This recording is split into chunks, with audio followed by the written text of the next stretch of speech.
forced to really don't want to be forced to burn those metal and the brick here. We refer to those as the hard materials because once they get built up, they provide that much more defense. However, just they're so much harder to get naturally as you go through the map that Flo is finding Cammy there. You can see immediately he's going to head over there because it's like, hey, I need those mats. I need those refreshers. When we talk about refresher in the term, this is it because that's going to be refreshing for him. What a shot and a heads-up play by Flores. He desperately needed that, as well as his ammo was pretty low, too. At least 74 AR. That's not enough going into an in-game competitive Fortnite game. You definitely want to have a little bit more like Noah Riley here again. Takes off Mr. Savage and now has the loot to show for it they got. Coming in clutch with this loot. He's got this player down, though, with those tags. He wants to The go big shield going to be popped there. Now Noah has to be careful. He wants to go aggressive. His instinct is to push it with that crash pad. He's got to be careful. Shots go through the edit. That player back up the from shots full HP. He's got to be careful. Shots go through the edit. 71 tag there for Noah. And now he's going in over the top. Shots go through a 71 tag there for Noah. And now he's going in crash pad. To keep his player from popping. Crash pad is actually going to send him away. He's got to keep the pressure up. Back and forth, up and down, up and down. He's got the crash pad. He's going in. Shots are going to come through. The player puts the stare over the top of his head. And another good tag there. Noah's not able to find him. Noah's not able to finish him off. This player continuously layer changing, going up and down in between the builds, and Hydro is just trying to run for their life. Hydro trying to put as much distance as possible, and unfortunately going to go down there. Good job for Noah Riley on the chase. We talk about how important it is to resolve fights, particularly because you don't want that opponent burning those resources, because when you do take them down, they'll drop them there and you want to get as much as possible. You can see Noah picking up all of the minis there. He's back up to 6. Good job, still has 4 crash pads. And one thing you'll note in particular when you're looking at these mid-game fights and what you should be keeping an eye on.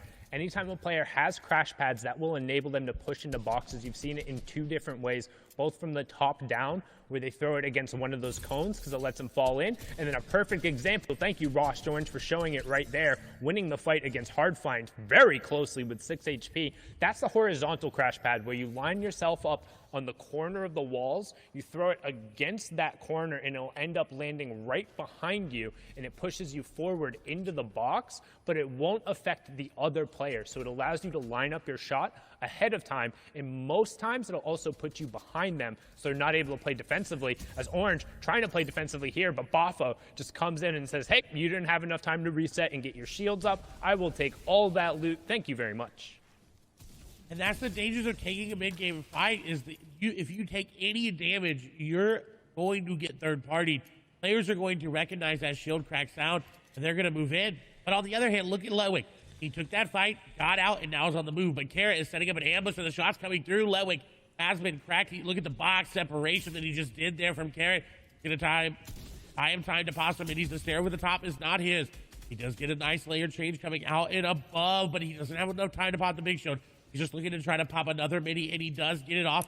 And now he's looking for a shot. He needs to put the pressure back onto Carrot, because if not, then he's just going to keep running around, and Carrot's finally going to be able to get a shot on him. And Carrot decides, you know what? Not worth my time, not worth my materials, not worth my HP. I'm going to disengage. I'm 50-50 on that. It felt like if Carrot had kind of kept pressing, he might have been able to pick up Letwick, particularly because, look at Letwick there, only 20 total builds coming out, but that also means if you are able to take him down, you're not going to necessarily get that much back. You'd only get the 35 total, and it's really not going to be that beneficial unless you're able to rotate cleanly off of it. Both have the crash pads, but now you can see fight going on here between Diablo and NXS ZAndy.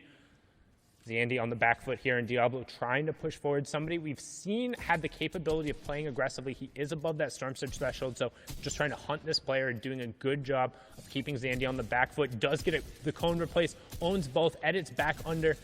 ZAndy able to replace that stay there, so Diablo just going to reset for a second, make sure he's still back up at near that 100-100 threshold, and then ZAndy going to go down. So good job making sure he picked that one up. ZAndy was below that Storm Surge threshold. Diablo will see that coming through. The Storm Surge will tick that over. So that's what we talk about right now. You can see on the right-hand side, Diablo is currently 130 damage above. Zandy was below, which means he takes that 25 damage every 10 seconds. And it also signals to Diablo, hey, I can just tag this guy up and then wait, because any damage he does to that player, as long as they go down within a minute, he will still get credit for that elimination. He will still get the point. Then he can go over and safely pick up that loot. That is another aspect of competitive Fortnite that everyone has to think about. That Storm Surge, it plays a